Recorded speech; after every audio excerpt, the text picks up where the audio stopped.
আমার আপনার চেহারার দিকে আম খাস সব শ্রেণীর মানুষের অবস্থা একটাই, চেহারা দেখলে বুঝার উপায় নাই যে মানুষটার মৃত্যুর ভয় আছে, বহুদিন বাঁচবে। আরে এমনও তো হতে পারে এই জায়গায় বহু ভাই আছেন, বহু মানুষ আছেন যার কাফনের কাপড় দোকানে চলে আসছে। এমনও তো হতে পারে কালকে খবর আসতে পারে হাসান জামিল তার দুনিয়ায় নাই, এমনও তো খবর আসতে। কেন এমন নিশ্চিন্ত হয়ে গেল? চুল পাইকা পাইকা সাদা হয়ে গেছে, গুনাহ ছাড়তে পারি না। দাড়ি পাইকা সাদা হয়ে গেছে, গুনাহ ছাড়তে পারি না। অথচ মালিক ডাক দিয়া দিয়া বলতেছেন, আলাম ইয়ানি লিল্লাযিনা আমানু আন তাখশা কুলুবুহুম লিযিকরিল্লাহ। আল্লাহর ভয়ে গুনাহ ছেড়ে দেওয়ার, আল্লাহর ভয়ে অন্তরটা কেঁপে ওঠার এখনো কি সময় হয় নাই? আর কত, আর কত ও ভাই, আর কত, আর কত বলো? মালিকের দুয়ারে কবে ফেরত আসবা? কবে আসবা বলো? একটা মানুষের উচিত আখিরাত নিয়ে চিন্তা করা যে আমার মালিকের সামনে আমি কি নিয়ে দাঁড়াবো, আমার পুঁজি কি, আমার কামাই কি, আমার সম্পদ। নামাজের সময় বিষাক্ত খঞ্জর দিয়া হযরত ওমরের পেট ফেরে ফেলছে, নারী বুড়ি বের হয়ে গেছে, কাপড় দিয়া পেঁচাইয়া হযরত ওমরকে মসজিদ নববীর ফ্লোরে শোয়া দেওয়া হয়েছে। হযরত ওমর বেহুশ, একজনের কোলে মাথা, একটু হুশ ফিরছে, নামাজের খবর নিছেন, একজনের টাকনোর উপরে কাপড় উঠাইছেন, আরো কিছু কাজ করছেন। এর মধ্যেই হযরত ওমর কি ফিকির আখিরাতের, কি ভয় ঢুকছে কলিজায়। হযরত ওমর মাথাটাকে নিয়ে মসজিদে নববীর ফ্লোরে রাখছেন। ফ্লোর কি পাকা, টাইলস করা, মোজাইক করা, মাটি মাটি। অর্ধ জাহানের বাদশাহ, জান্নাতের সুসংবাদ পাওয়া ওমর, নবী যার বাড়িও জান্নাতে দেখছেন, সেই ওমর মুখটাকে নিয়ে জমিনের উপর রাখছেন, গালগুলাকে মাটির সাথে ঘষতেছেন আর কাঁদতেছেন, বলতেছেন, ওয়াইলুল লাকা ইয়া ওমর ইন লাম ইয়াগফির লাকা রাব্বুক। ওমর, তোমার রব যদি তোমাকে ক্ষমা না করে তোমার জন্য ভয়ঙ্কর বিপদ কিন্তু অপেক্ষা করতেছে। ওমরের আখিরাতের এত ফিকির, আবু বকর এত বড় মানুষ, আখিরাতের এত ফিকির। সাইয়েদনা আবু বকর নির্জনে দূরে চলে যেতেন, চিৎকার করে করে কাঁদতেন আর বলতেন, ইবনে আবি কুহাফা, ও আবু কুহাফার বেটা, তুই মানুষ কেন হইলি রে? তুই মানুষ কেন হইলি? এখন আল্লাহর সামনে কি জবাব দিবি, কেমনি হিসাব দিবি? গাছের দিকে তাকায়া তাকায়া সাইয়েদনা আবু বকর চিৎকার করে করে কাঁদতেন আর বলতেন, ইয়া লাইতানি কুনতু ওয়ারাকা, আমি মানুষ না হইয়া যদি গাছের পাতা হইতাম তো আল্লাহর সামনে আমার হিসাব দেওয়া লাগতো না। ওমর এত বড় মানুষ হয়ে আখিরাতের এত ফিকির, আবু বকর এত বড় মানুষ হয়ে আখিরাতের এত ফিকির। আরে দোস্ত, ওই ফিকিরটা হওয়া দরকার ছিল আমার মতো গুনাহগারের, অথচ আমার কোনো ফিকির নাই। কেন রে ভাই? আমাকে কে গ্যারান্টি দিল যে আমার মৃত্যু যন্ত্রণা হবে না? আরে ওমর তো গ্যারান্টি পাইছে, ওমর ফিল জান্নাহ, ওমর জান্নাতি। আবু বকর তো গ্যারান্টি পাইছে, আবু বকর জান্নাতি। আমাকে আপনাকে কে গ্যারান্টি দিল যে আমাদের কবরের আযাব হবে? কে গ্যারান্টি দিল বলেন? আবু বকর তো গ্যারান্টি পাওয়া মানুষ, তাও এত চিন্তা। ওমর তো গ্যারান্টি পাওয়া মানুষ, তাও এত চিন্তা। আমাকে কে গ্যারান্টি দিছে যে আমি জাহান্নাম থেকে বাইচা যাব, জান্নাত পায়া যাব? ওমর তো গ্যারান্টি পাইছেন, ওমর ফিল জান্নাত, তাও কান্দে, তাও কান্দে। বীরের বোন যদি হাসরের মাঠে তোমার সামনে দাঁড়ায় যে আমি ধর্ষিত হয়েছি মুশরিকদের দ্বারা, তুই আমার মুসলমান ভাই একটা প্রতিবাদ করতে পারস নাই। ইরাকের মা যদি দাঁড়ায় যান, আমি আমার স্বামী আমার সন্তান হারাইছি, প্রতিবাদের জন্য আগাজ নাই। ফিলিস্তিনের বোন যদি দাঁড়ায় যায়, ভাই যদি দাঁড়ায় যায় যে ইহুদি কর্তৃক নির্মম নিষ্ঠুরতার শিকার হয়ে শাহাদাত বরণ করেছি, বছরকে বছর জেল কেটেছি, মুসলমান বাংলাদেশ একটা প্রতিবাদের জন্য আসতে পারো নাই। প্রতিবাদ দূরের কথা, যারা প্রতিবাদ করে ওই মৌলবীদেরকে সন্ত্রাসী আখ্যা দিয়েছ, জঙ্গি উস্কানিদাতা আখ্যা দিয়েছ, কি জবাব দিবা? জবাব ঠিক করে রাখো, জবাব ঠিক করে রাখো। কোনো জবাব নাই। মাঝে মধ্যে আমি নিজেই ভয়ে আটকায় উঠি। যে আমার আরাকানের বোন যদি দাঁড়ায় যায়, এই দাঁড়া, জান্নাতে যাবি না, দাঁড়া। আমি ধর্ষিত হয়েছি, তুই কি করছস? তুই আমার ভাই মুসলমান।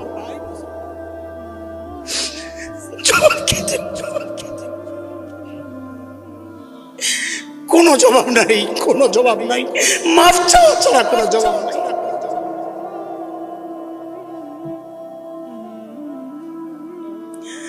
আমি পরিবর্তনটা দেখাইতেছি।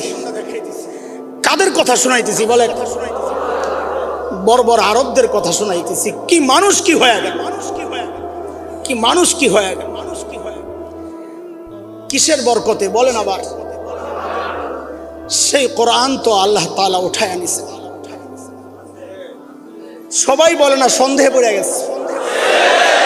সেই কোরআন এখনো আছে না উঠে গেছে? শুধু একটু পুরান হয়ে গেছে, পাওয়ার কমে গেছে, আগের মতোই।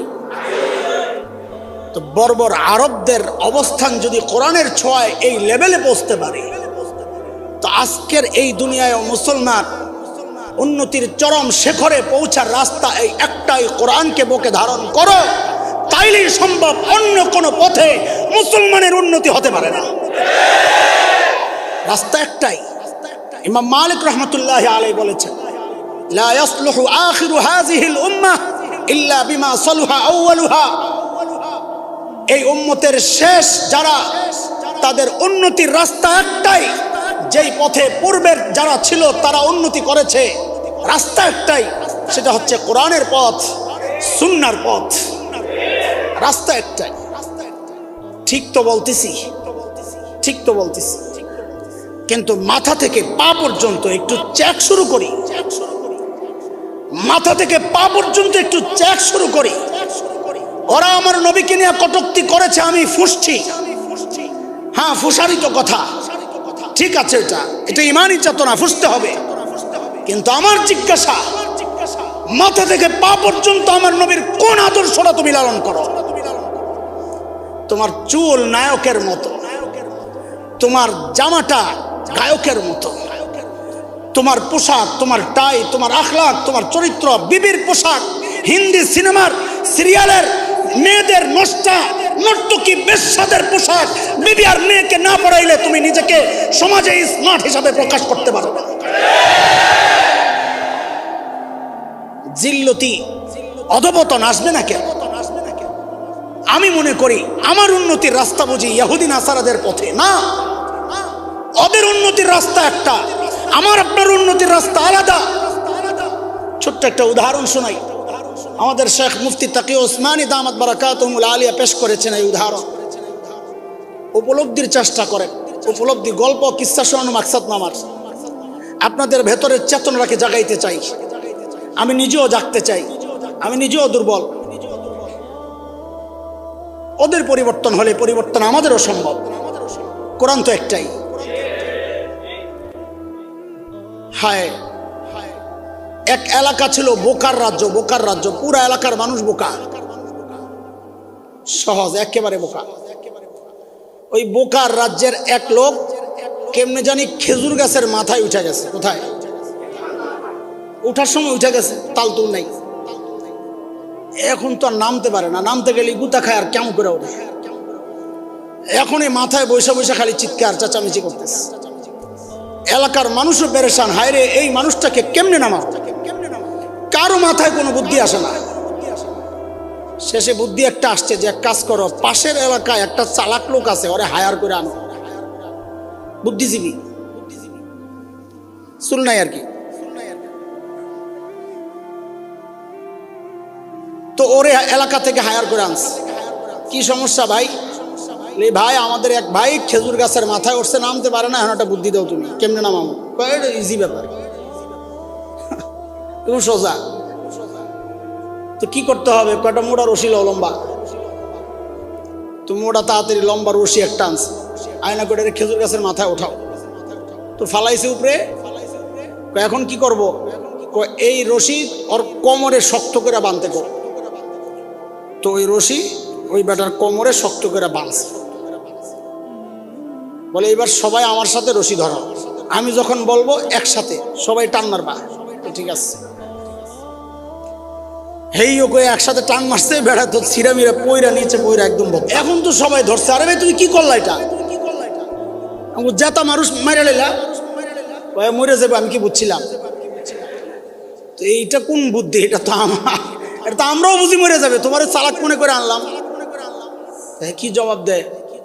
আমি তো কয়দিন আগে এইভাবে একজনকে বাঁচাইছিলাম। কই বাঁচাইছ? বলে আমার এলাকায় এক লোক কুয়ার মধ্যে পড়ে গেছিল। কোন জায়গায়? কুয়ার মধ্যে পড়ে গেছে। পরে কুয়ার মধ্যে রশি ফালাইছি, ও কোমরে বাঁধছে, সবাই মিলে টান দিছি, ও বাঁচা গেছে। এই বুদ্ধি নিয়ে হেনে খাটাইছ, কি বুঝলেন? কুয়ায় পড়া মানুষের বাঁচার রাস্তা আর খেজুর গাছের উপরে ব্যক্তি থাকা ব্যক্তির বাঁচার রাস্তা এক না। যেই মুশরিকরা জাহান্নামের গুহায় গর্তে পড়ে আছে, ওর দুনিয়ায় উন্নতির রাস্তা একটা। তোমাকে আল্লাহ মর্যাদা দিয়ে উপরে উঠাইছেন, তোমার বাঁচার রাস্তা আরেকটা। তুমি যদি ওই জাহান্নামীদের রাস্তা বাঁচার জন্য, উন্নতির জন্য গ্রহণ করো, তো মরা ছাড়া, জিল্লতি ছাড়া, লাঞ্ছনা ছাড়া কপালে আর কিচ্ছু জুটবে না। ওদের বাঁচার রাস্তা একটা, আমার বাঁচার রাস্তা একটা। আমার বাঁচার রাস্তা হচ্ছে কোরআন। বড় আফসোসের সাথে কথাগুলো বলতে হয়, বড় আফসোসের সাথে। আপনারা শোনেন, খেয়াল করেন, মাদ্রাসার প্রোগ্রাম, হাফেজ ছাত্ররা দস্তারবন্দি আজকে তাদের, এই জন্যই কথাগুলো উঠাইছি। অনেক দূর থেকে ঘুরে আসছি আমি, আপনাদের এখানেই, বাইরের কথা বলতেছি না, আলোচনা লম্বা জায়গা থেকে ঘুরে আসছি বুঝানোর জন্যে। হুট করে ঢুকি নাই, লম্বা সময় নিচ্ছি যেন একটু বুঝে। আমার বয়ানের একটা স্টাইল আছে, সবার বয়ানের একটা স্টাইল থাকে। অনেকে আছে ডাইরেক্ট ঢুকতে পারে, আমি ডাইরেক্ট ঢুকতে পারি না, ঘুরায় দূর থেকে আসতে হয়। এই যে জাগাত আসছি, যেই কারণে বয়ান শুরু। বড় আফসোসের সাথে কথাগুলো বলতে হয় যে এই সমাজের অধিকাংশ মানুষের চিন্তা হচ্ছে এই কোরআন হচ্ছে মৌলবীদের কাজ। এটা আমাদের জন্য না, এই কোরআন মৌলবীদের। হাদিসের কথা, ইয়াতি আলান নাসি জামান লা ইয়াবকা মিনাল ইসলামি ইল্লা ইসমুহু ওয়া লা ইয়াবকা মিনাল কুরআনি ইল্লা রাসমুহু মাসাজিদুহুম আমিরাহ ওয়া হিয়া খারাবুম মিনাল হুদা। আল হাদিস। যেমন এক সময় আসবে যখন ইসলামের নাম থাকবে, মুসলমান থাকবে না। নাম তো আব্দুল্লাহ, কাম করে রামওয়ালাদের সাথে, বামদের সাথে। কোরআনের রসুম রেওয়াজ থাকবে, খতম থাকবে, তাবিজ থাকবে, কোরআনের বিধান থাকবে না। মানুষটা সারা জিন্দেগি কোরআনের বিরুদ্ধে, উলামায়ে কেরামের বিরুদ্ধে, মাদ্রাসার বিরুদ্ধে। অথচ দেখা যায় মরার পর তার আপনজন হুজুর ভাড়া করে খতমের জন্যে। কসম আল্লাহর, জীবদ্দশায় যারা কোরআনওয়ালা হয় নাই, মৃত্যুর পর খতম পড়ায়া জান্নাতে পাঠানো যাবে না। কোরআন খতমের জন্য আল্লাহ নাজিল করেন নাই, তাবিজের জন্য আল্লাহ নাজিল করেন নাই। কোরআন তো আল্লাহ নাজিল করছেন আমার সব কিছুর জন্য, আমার জীবন, আমার পরিবার, আমার সমাজ, আমার রাষ্ট্র, গোটা দুনিয়া পরিচালনার জন্য আল্লাহ কোরআনকে নাজিল করেছে। এর কিছু দায়িত্ব আমাদেরও আছে, শুধু আপনাদের কান্দে দিতেছি না। এর কিছু দায়িত্ব আমাদেরও আছে। এই খতমের সিস্টেম যদি আমরা চালু না করতাম, আপনারা কই জানতেন? এই 40 এই কুলখানি, এই বাৎসরিক আমরা চালু না করলে আপনারা কোত্থেকে জানতেন? আমাদের মতো কিছু মানুষ যাদেরকে আমরা আমাদের পরিচয় আমরা বলি হাক্কুল্লাহ মৌলবী। কি মৌলবী বলেন আমার সাথে? এটা একটা তাচ্ছিল্যের শব্দ, মৌলবীরা জানেন আর কি। নাম হলো কি? হাক্কুল্লাহ মৌলবী। কোরআন বেচা যারা খায় এদেরকে আমরা কি বলি? হাক্কুল্লাহ মৌলবী। আছে না এই সমাজে? ওদের পকেটে ফতুয়া থাকে, আশেকে রসুল গ্রুপ। পকেটে কি থাকে? কিতাবে না, ফতুয়া কই থাকে? পকেটে। পকেটে মানে পকেটের জিনিস যেমন পাল্টায়, ওদের ফতুয়াও পাল্টায় স্বার্থের জন্য। তো এমন এক হাক্কুল্লাহ মৌলবীর ঘটনা কিতাবে পড়ছি, হিন্দুস্তানের ঘটনা। এলাকায়, ওই এলাকার সিস্টেম ছিল, যেই হুজুর জানাজা পড়াবে ওই হুজুর পরবর্তী যত প্রোগ্রাম আছে সব দায়িত্ব তার, মানে টাকা ইনকাম যা সব তার। এটা জানাজার অধিকার। ছুরি মারলো আর কি, ভাগ বসাইল।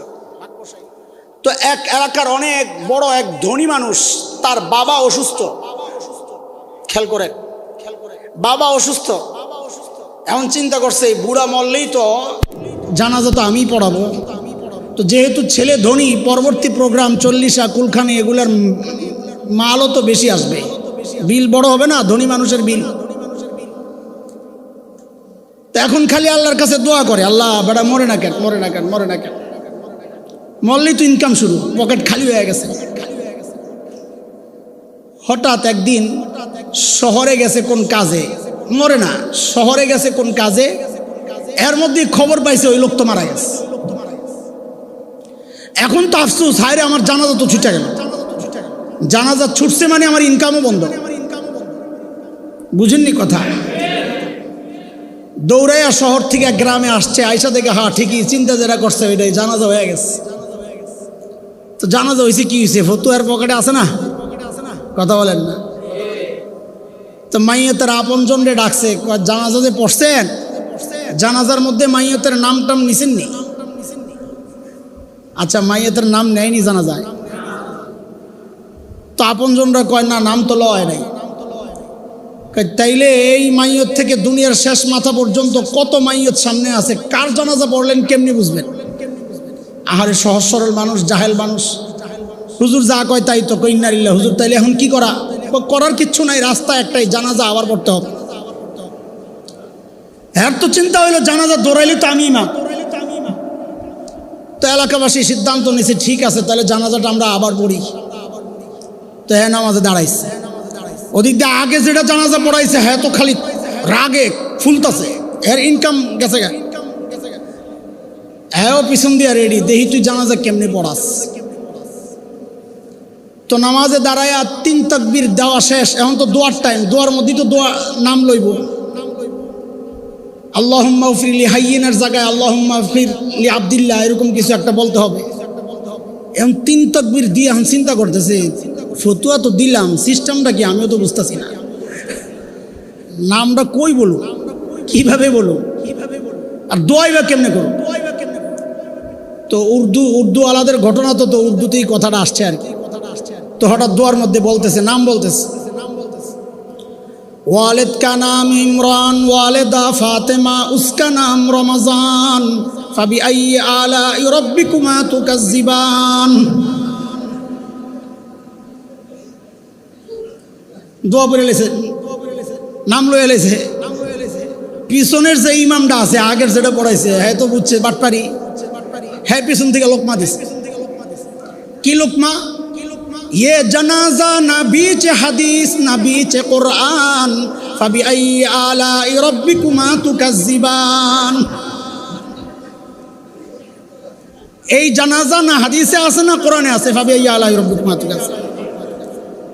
হ্যাঁ দেখছে সর্বনাশ, তো ধরা খায়া গেছে। এখন সামনের থেকে বলতেছে, আধা মেরা আধা তেরা জেরা বনকর। আরে বেটা শুনালো পরে আসিস। আধা মেরা আধা তেরা জেরা বনকর জবান, ফাবি আইয়ি আলাই রাব্বিকুমা তুকাজ্জিবান। কথা কইস না, অর্ধেক আমার অর্ধেক তোর, ফাবি আইয়ি আলাই রাব্বিকুমা তুকাজ্জিবান। লা হাওলা ওয়ালা কুওয়াতা ইল্লা বিল্লাহিল আলী, আস্তাগফিরুল্লাহাল আযীম ওয়া আতুবু ইলাইহি। এই ফাইজলামিগুলো তো এইভাবেই বাড়িস। আফসোসের কথা বলতেছি, আফসোসের কথা। কোরআন আল্লাহ নাজিল করলেন কেন? এটা শুধু মৌলবীদের কাজ না, এটা প্রত্যেকটা ইমানদারের কাজ। কোরআন প্রত্যেকটা ইমানদারের জন্য আল্লাহর রহমত। আপনি আপনার সন্তানকে লেখাপড়া যাই করান, মনোযোগ দিয়ে কথাগুলো শুনেন, আপনার সন্তানকে আপনি যাই পড়ান, আমাদের কোনো আপত্তি নাই। আপনি ইঞ্জিনিয়ার বানান, আপনি ডাক্তার বানান, কিন্তু আমাদের একটা অনুরোধ হচ্ছে, তাকে শুরুতে কোরআন নামক টিকার একটা ডোজ দিয়ে কোরআনের টিকার ডোজ যদি না পায়, ওই ছেলে তো ওই মেয়ে তো ব্যারিস্টার হবে, কিন্তু কোরআনের ডোজ না পাইলে ওই ব্যারিস্টার দেখা যাবে মাকে গলা ধাক্কা দিয়ে ঘর থেকে বের করে। ছেলে তো ইঞ্জিনিয়ার হবে, কিন্তু কোরআনের ডোজ না দিলে দেখা যাবে ওই ইঞ্জিনিয়ার রডের বদলে বাঁশ ঢুকায় দিচ্ছে। কেন? কোরআন নাই তো মানুষ আর মানুষ থাকে না, মানুষ অসভ্য হয়ে যায়। প্রমাণ প্রমাণ কি? সূরা রহমানের প্রথম 3টা আয়াত একটু দেখেন, বুঝতেছেন আমার কথা? সূরা রহমানের প্রথম 3টা আয়াত একটু খেয়াল করেন, আল্লাহ কি বলতেছেন? আর রহমান আল্লামাল কুরআন খালাকাল ইনসান। কয় আয়াত পড়ছি? আয়াত 3টার সিরিয়ালটা মনোযোগ, একদম পুরা মনোযোগ দিয়া, 100তে 100 মনোযোগ। প্রথম আয়াত রহমান, আল্লাহ কে? রহমান। 2 নম্বর আল্লামাল কোরআন, যিনি কোরআন শিখালেন। তো কোরআন শিক্ষা কয় নম্বরে আসছে? মনে রেখেন, কোরআন শিক্ষা কয় নম্বরে? 3 নম্বর খালাকাল ইনসান, যিনি মানুষ সৃষ্টি করলেন। কয় নম্বরে? বলেন আবার, কোরআন শিক্ষা কয় নম্বরে? মানুষ সৃষ্টি কয় নম্বরে? বলেন আবার, কোরআন শিক্ষা কয় নম্বরে? মানুষ সৃষ্টি কয় নম্বরে? 2 আগে না 3 আগে? বুঝা গেল কোরআন শিক্ষা আগে, মানুষ সৃষ্টি, এটা বুঝা গেল না? আসলে বাস্তবতা কি? আমি আপনি দুনিয়ায় আগে আসছি না আগে কোরআন শিখছি? আগে দুনিয়ায় আসছি, এরপরে বড় হইয়া কোরআন শিখছি না? কথা বলেন, এটাই তো ঠিক। তো আল্লাহ তাআলা যদি এটাই ঠিক হয়, তো আল্লাহর তো বলার কথা ছিল এমন, আর রহমান খালাকাল ইনসান আল্লামাল কোরআন। রহমান আল্লাহ, যিনি মানুষ সৃষ্টি করছেন, যিনি ওই মানুষকে কোরআন শিখাইছেন। আমাদের বুঝ মতো আয়াতের সিরিয়াল তো এমন হওয়ার কথা, কিন্তু আল্লাহ করলেন কি? কোরআন শিক্ষারে আনলেন, আগে মানুষ সৃষ্টি নিলেন। কেন করলেন? আল্লাহ বুঝাইয়া দিচ্ছেন, এরে মানুষ, আমি তোমাকে আগে বানাইছি, কিন্তু যদি তুমি কোরআনী শিক্ষায় শিক্ষিত না হও, তাইলে তুমি দেখতে মানুষ, আসলে মানুষ না। মানুষ পরিচয় তখনই দিবা যখন আগে তুমি কোরআনী শিক্ষায় শিক্ষিত হবা। আর না হয় তুমি দেখতে মানুষ, আসলে একটা পশু, ভিতরে মনুষ্যত্ব নাই। একটা উদাহরণ দিলে আরো বুঝবেন, বুঝেন, খেয়াল করেন। তাসলিমা নাসরিন এক বিতর্কিত লেখিকা ছিল, মনে আছে না? ভুলেন নাই? এগুলারে ভুলা যায় না। আবুল আহাব যেমন ভুলি না, এগুলারে ভুলব না। এটা হইল যুগের আবুল আহাবের বউ। সব যুগে আবুল আহাব পাল্টায়। সূরা লাহাব কি আবুল আহাবের জমানায় শেষ হয়ে গেছে না? এখনো আছে। সূরা লাহাব যতদিন থাকবে, যুগে যুগে আবুল আহাব আসবে। আবুল আহাবের বউ উম্মে জামিল, নাম পাল্টায় পাল্টায়। কোনো যুগে উম্মে জামিলের নাম আসবে তাসলিমা, কোনো যুগে আসবে ওই তুরিন টুরিন, এক এক সময় এক একটা আসবে। কিন্তু যুগ পাল্টাবে, আবু লাহাবও পাল্টাবে, বউও পাল্টাবে, সূরা কিন্তু ঠিকই আছে। তো তাসলিমা নাসরিন তার এক বইয়ের মধ্যে লিখেছিল, মনোযোগ না থাকলে কথাটা বুঝবেন না। তাসলিমা নাসরিন তার এক বইয়ের মধ্যে লিখেছিল, এই পেট আমার, আমার পেটের মধ্যে আমি যেখান থেকে খুশি সেখান থেকে বাচ্চা নিব, এই সমাজ আমাকে কি বলবে? আপনারা নাউজুবিল্লাহ পড়লেন না? আমি বলি এই বেটি ঠিকই বলছে। ওই বেটি এই কথা না বললে আল্লাহর কোরআনের সিরিয়াল বুঝতাম না। তাসলিমা যে বললেন আমার পেটে আমি যেখান থেকে খুশি সেখান থেকে বাচ্চা নিব, এই কথাটা কেন বললেন? কারণ সে কোরআনী শিক্ষায় শিক্ষিত না। এই জন্যে সে যেই কথা বলেছে এটা মানুষের কথা না। কারণ যেখান থেকে খুশি সেখান থেকে পেটের মধ্যে বাচ্চা মানুষ নেয় না, এটা কুত্তার চরিত্র। ও বুঝাইয়া দিছে আল্লাহর কথাই ঠিক। আমি যেহেতু কোরআনী শিক্ষায় শিক্ষিত না, এই জন্য আমি দেখতে মানুষ, আসলে মানুষ না, আমি নাম্বার 1 একটা কুত্তি। আল্লাহ বলেন ওই জন্যই আমি কোরআন শিক্ষার ব্যাপার আগে আনছি, মানুষ শিক্ষার ব্যাপার পরে নিছি। এইটা হচ্ছে এক ব্যাখ্যা, এটার আলাদা অনেক ব্যাখ্যা আছে। আমার যে কথাটা বলা দরকার, যে কোরআন শিক্ষা নাই, কোরআনী শিক্ষা নাই, ওই মানুষ মানুষ না, দেখতে মানুষ, আসলে জন্তু। আপনি দেখেন যার ঘরে কোরআন নাই তার ঘরে শান্তি নাই। এই চ্যালেঞ্জ তো আল্লাহর। চ্যালেঞ্জ কার? আল্লাহ বলেছেন, ওমান আরাদা আন যিকরি فإن له معيشة ضنكا ونحشره يوم القيامة أعمى قال رب لم حشرتني أعمى وقد كنت بصيرا قال كذلك أتتك آياتنا فنسيتها وكذلك اليوم تنسى সহজ কথায় আল্লাহ বলতেছেন, কোরআন মানবা না আমি কলিজায় আগুন লাগাইয়া দিব।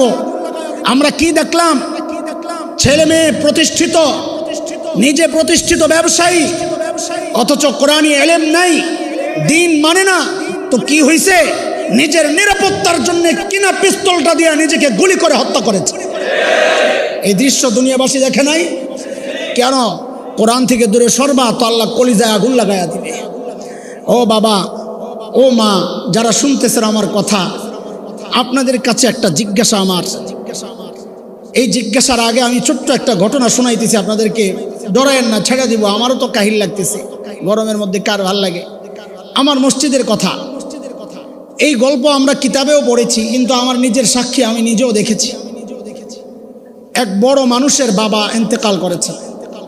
ছেলে বড় ডক্টর, পিএইচডি করা ডক্টর, আমেরিকার কোন ইউনিভার্সিটিতে পড়ায়। বাবা ইন্তেকাল করেছে, ছেলে আসবে এই জন্য হসপিটালে লাশ রেখে দিয়েছে 2-3 দিন। ছেলে যখন আসছে, জানাজা আসছে আমার মসজিদে, জানাজা পড়াইতে দাঁড়াবো, এর মধ্যে ওই ভদ্রলোক হাউমাউ করে কান্না শুরু করছে। আমরা সবাই অবাক।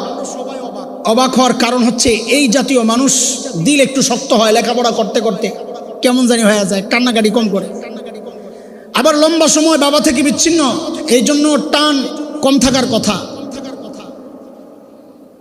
আপনজনরাও অবাক যে ঘর থেকে লাশ বের করা। আমার নিজের দেখা হচ্ছে, একজন মাইয়ত কেন্দ্রিক সবচাইতে করুণ সময়টা হচ্ছে যখন লাশটাকে ঘর থেকে বের করা হয়। তখন মহিলারা, বিশেষ করে মেয়েরা চিৎকার করে কান্না করতে থাকে, এই জন্যে যাহারে জীবনের শেষবারের মতো বের হয়ে যাচ্ছে ঘর থেকে। ওদের কান্না শুনলে পুরুষরাও কান্না শুরু করে। ওই সময়টা হচ্ছে সবচাইতে করুণ কঠিন সময়। তো আপনজনরা বলতেছে, হুজুর ও তো ওই সময়ও কান্না করে নাই, বাসায়ও কান্না করে নাই, এখন কেন কান্না করতেছে? তো আমরাও অবাক, কেন কান্না করতেছে? তো এলাকার ছেলে, মসজিদের খতিব, এই হিসাবে দায় আছে, এই জন্য তাকে ডাইকা কাছে আনছি। ভাই দিকে আসে, বুকে জড়ায় আনিছি। ভাই আমারও বাবা নাই, আমারও মা নাই, আপনারও বাবা চলে গেছে, একদিন আমিও যাব, আপনিও যাবেন, ধৈর্য ধরেন। ভদ্রলোক আমাকে জড়ায় কানে কানে বলতেছে, হুজুর বাবা মারা গেছেন, আমি ওই জন্য কাঁদছি না। বাবা মারা গেছেন, আমি ওই জন্য কান্না করছি না। তো বলে, তো কি জন্য কান্না করছেন? বলে, আমি এখন জানাজা পড়বো, আমি কান্না করছি এই জন্যে। আমি ভাবতেছি, বাবা আমারে তুমি কত লেখাপড়া করাইছো, কত কিছু পড়াইছো, সর্বোচ্চ ডিগ্রি আমার, এত এত পড়াশোনা করলাম, এত কিছু তুমি করাইলা, কিন্তু এখন তোমার লাশ সামনে, আমি জানাজা পড়বো, কিন্তু কি পড়বো আমি কিচ্ছু জানি না। আমি তো কাঁদতেছি ওই জন্যে। আলেম ছাড়া, আলেম ছাড়া এখানে যারা আছেন সবাই তো দিনদার, দিনদার বলেই তো আসছেন, অন্যদের কথা বাদ। এই দিনদারদেরকে আমার প্রশ্ন, বুকে হাত দিয়া বলেন তো, কতজন এখানে আছেন যার সন্তান তার জানাজা পড়াইতে পারবে? বলেন আপনারা। তো কি হইল? এই ইঞ্জিনিয়ার আপনার কবরে কোন কাজে আসবে? এই ডাক্তার আপনার কবরে কোন কাজে আসবে? আরে কবর তো দূরের কথা, দুনিয়ার কাজেও তো আসে না, ঘর থেকে বের করে দেয়। কবর তো দূরের কথা। তো কি হইল? কি ধরলেন, কি ছাড়লেন? আমাদের প্রশ্ন আপনাদের কাছে, কি ধরলেন আপনি, কি ছাড়লেন? ধরলেন কি, পেলেন কি, ছাড়লেন কি, হারালেন কি? হ্যাঁ হ্যাঁ, বরং আল্লাহ মাফ করুক, আমরা পানাহ চাই, আপনাদের জন্য দোয়া করি। বরং এই সন্তান আপনাকে কিছু দিবে থাক দূরের কথা, আল্লাহ না করুক, আমরা চাই না এটা, আপনি বেঁচে যান। হতে পারে এই সন্তান আল্লাহর আদালতে আপনার সামনে দাঁড়ায়া যাবে, আপনাকে আসামির কাঠগড়ায় দাঁড় করে আল্লাহর কাছে নালিশ করবে। কোরআনে আসছে সূরা আযাবে, বাচ্চারা আল্লাহর কাছে নালিশ করে করে বলবে, রব্বানা ইন্না আতানা সাদাতানা ওয়া কুবারানা فأضلونا السبيل ربنا آتهم ضعفين من العذاب والعنهم لعنا كبيرا। আল্লাহ আমাদের বাবা মা, আল্লাহ আমাদের মুরব্বী, দিন শিখায় নাই, কোরআন শিখায় নাই, শরীয়ত শিখায় নাই, নামাজ শিখায় নাই। আমাকে ডাক্তার ইঞ্জিনিয়ার বানাইছে, কিন্তু তোমাকে চেনায় নাই। এই দায়িত্ব ছিল তাদের, দায়িত্ব তারা আদায় করে নাই। আল্লাহ আপনার কাছে বিচার দিচ্ছি, আমরা আজকে আমার এই নেতা এবং বাবা মার ডাবল শাস্তি চাচ্ছি আল্লাহ আপনার কাছে। ঘটনা তো উল্টাও হইতে পারত, উল্টাও তো হইতে পারত। আপনার গন্তব্য জাহান্নামের দিকে ফেরেশতারা হাঁকা হাঁকা নিয়ে যাচ্ছে। ওয়াসিকাল্লাযীনা ইত্তাকাউ ওয়াসিকাল্লাযীনা কাফারু ইলা জাহান্নামা যুমারা, জাহান্নামের দিকে নিয়ে যাচ্ছে। সন্তান দাঁড়ায় গেছে সুপারিশকারী, না আমি আমার বাবা মাকে জাহান্নামে যেতে দিব না। জড়ায়া ধরবে, আমি আমার বাবা মাকে জাহান্নামে যেতে দিব না, আমি জান্নাতে একা যাব না। কি চায়? বলে বাবা মাকে ছাড়া বলে জান্নাতে যাবে না। তো আল্লাহর ফয়সালা, যাও যাও এদেরকেও জান্নাত দিয়ে দাও, এদের বাবা মাকেও জান্নাত দিয়ে দাও। কি শিখাইলেন? শিখাইলেন কি বাচ্চাদেরকে? কয়জন এমন আছেন বলেন, আপনি বুকে হাত দিয়ে বলেন, কয়জন আছেন যে আপনার মৃত্যুর পর আল্লাহর আদালতে হাতটা তুইলা বলবে রব্বির হামহুমা কামা রাব্বায়ানি সগীরা? কয়জন আছে? আমি তো মাঝে মধ্যে বলি, আমি কি করছি না করছি জানি না, কিন্তু আমার বাবা মা বড় সৌভাগ্যবান, বড় সৌভাগ্যবান। কারণ হচ্ছে আমার মনে পড়ে না, আমি জানি না এমন কোনো দিন বাকি যায় কিনা, বাদ যায় কিনা, যেদিন আমি দোয়ায় রব্বির হামহুমা এই দোয়াটা পড়ি না। কেন কেন আপনাদেরকে বলি কেন? কারণ আমাদের বছরে আমার প্রায় দিনই প্রোগ্রাম থাকে, প্রায় দিনই প্রোগ্রাম থাকে, কোনো দিন 3টা 4টা 5টাও থাকে। তো যখন দোয়া করতে হয়, দোয়ার মধ্যে কমন দোয়া তো রব্বির হামহুমা আছেই। তো আপনাদের জন্য করি না করি, দোয়া তো আমি আমার জন্যই করতেছি। তো আমার বাবা মা প্রতিদিন আমার দোয়া পাইতেছেন। আমি তো বলি, আমার বাবাকে যদি আল্লাহ জিজ্ঞেস করেন, আয় তুমি তোমার সন্তানকে দুনিয়ায় কি অবস্থায় রেখে আসছো, তো আমার বাবা তো গর্বের সাথে বলতে পারবেন আমি তারাবির নামাজে ছিলাম। তো আমার বাবা তো বলতে পারবেন আমি আমার সন্তানকে সেজদায় নামাজে রেখে আসছি। আমার মা তো বলতে পারবেন যে আমি সফরে ছিলাম, মাহফিলের সফরে, যে আমার সন্তানকে দিনই সফরে রেখে আমি দুনিয়া থেকে বিদায় নিছি। হ্যাঁ, আমাদের এইরকম কি পুঁজি আছে বলেন তো? কয়জন এমন পুঁজি রেখে গেছেন? এই মাদ্রাসাওয়ালারা কি চায় আপনাদের কাছে? নবীদের টার্গেট যা ছিল, মাদ্রাসাওয়ালাদেরও টার্গেট একটাই। নবীদের টার্গেট ছিল কোরআনকে মাঝখানে রাইখা বান্দাহকে রবের সাথে জুড়ে দেওয়া, মাধ্যম বানানো কোরআনকে। নবীদের ওয়ারিস যারা, তাদেরও টার্গেট একটাই, মানুষকে কোরআনের মাধ্যমে আল্লাহর সাথে জুড়ে দেওয়া। এই জন্য যারা শয়তানের দালাল, শয়তানের টার্গেট ছিল কোরআন থেকে মানুষকে দূরে সরাইয়া আল্লাহ থেকে বিচ্ছিন্ন করা। শয়তানের দালালরাও এখন উঠে পড়ে লেগেছে আলেমদের বিরুদ্ধে, বিভিন্ন কুৎসা রটিয়ে মাদ্রাসার বিরুদ্ধে চক্রান্ত করে। কেন? যেন এই সমাজকে, মানুষকে, আল্লাহর নবীর উম্মতকে কোরআন থেকে দূরে সরাইয়া, আলেম ওলামা মাদ্রাসা থেকে দূরে সরাইয়া আল্লাহ থেকে বিচ্ছিন্ন করতে পারে। ওদের টার্গেট এটা, আমাদের টার্গেট এটা। সিদ্ধান্ত আপনার, কাদের পক্ষে থাকবেন, কাদের প্রতিপক্ষ হবেন। মনে রাখেন, যদি আলেমদের প্রতিপক্ষ হন, আপনার লিডার হচ্ছে আবুল আহাব। আর যদি আলেমদেরকে বুকে নিতে পারেন, আপনার লিডার হাসরের মাঠে হবে মুহাম্মদুর রাসূলুল্লাহ সাল্লাল্লাহু আলাইহি ওয়াসাল্লাম। সিদ্ধান্ত আপনার, সিদ্ধান্ত আপনার কোন মিছিলে আপনি অংশগ্রহণ করবেন, সিদ্ধান্ত আপনার। আমাদের দায়িত্ব হচ্ছে আপনাদেরকে কথাগুলো পৌঁছায়া দেওয়া, দিলকে চাঙ্গা করার জন্যে, উৎসাহিত করার জন্যে বিভিন্ন ঢঙে, কখনো নরমে, কখনো গরমে, কখনো প্যারাসিটামলে, কখনো অ্যান্টিবায়োটিকে, কখনো মিষ্টি ওষুধে, কখনো ইঞ্জেকশনে, কখনো থেরাপিতে, কখনো অপারেশনে, বিভিন্ন সিস্টেমে ডাক্তার যেমন চিকিৎসা করে, একজন আলেম উম্মতের রুহানি ডাক্তার, তারাও বিভিন্নভাবে, বিভিন্ন সুরে, কখনো নরমে, কখনো গরমে, কখনো নিচে পুছে, কখনো ধমকের সুরে আপনাদেরকে চায় একটাই টার্গেট। আপনাদের আমাদেরও টার্গেট একটাই, উম্মতকে কোরআনী নূরে নুরানি কইরা, কোরআনী ছায়ায় সকলকে টেনে এনে একসাথে বুকে বুক মিলাইয়া সাহাবীদের ওই মিছিলে মোবারক কাফেলায় শরীক হইয়া জান্নাত অভিমুখে রওনা হব। আমাদের টার্গেট একটাই। সিদ্ধান্ত আপনার, আপনি কোন মিছিলে অংশগ্রহণ করবেন, সিদ্ধান্ত আপনার। আল্লাহ তাআলা আমাদেরকে সহি বুঝ দান করেন। আমিও ডাক্তারের মতো বিভিন্ন পন্থায় চিকিৎসা করছি, কষ্ট পাইলে মাফ করে দিয়েন। ডাক্তার ইঞ্জেকশন দিলে কষ্ট পাইলে, এটা তো আপনার ভালোর জন্যে। অপারেশন করলে ডাক্তারের কী লাভ? আপনার ভালোর জন্যে। তো আপনাদেরকে আমরা বিভিন্ন সময় বিভিন্ন রকমের কথা বলি, মাফ করে দিয়েন আমাদেরকে। আপনাদেরকে খোঁচানো আর কষ্ট দেওয়া মাকসাদ না, উদ্দেশ্য হচ্ছে আপনাদের চিকিৎসা। আমরাও রুগী, আমাদেরও চিকিৎসা দরকার। আমাদের চিকিৎসা করার মতো লোক আছে, আমাদের মুরব্বীরা আছেন। আপনারাও সেই মুরব্বীদের কাছে যায় নিজেদেরকে পরিশুদ্ধ করেন। আমরা বলি আসেন, আমাদেরকে দূরে ঠেলে দিয়েন না। আলেম ওলামাদেরকে প্রতিপক্ষ বানায়েন না।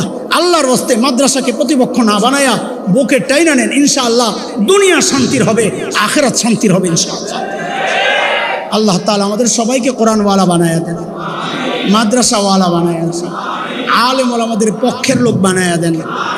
প্রতিপক্ষ হওয়া থেকে আল্লাহ হেফাজত করেন। কোরআনের দুশ্মন, মাদ্রাসার দুশ্মন হওয়া থেকে আল্লাহ আমাদের সবাইকে হেফাজত করেন।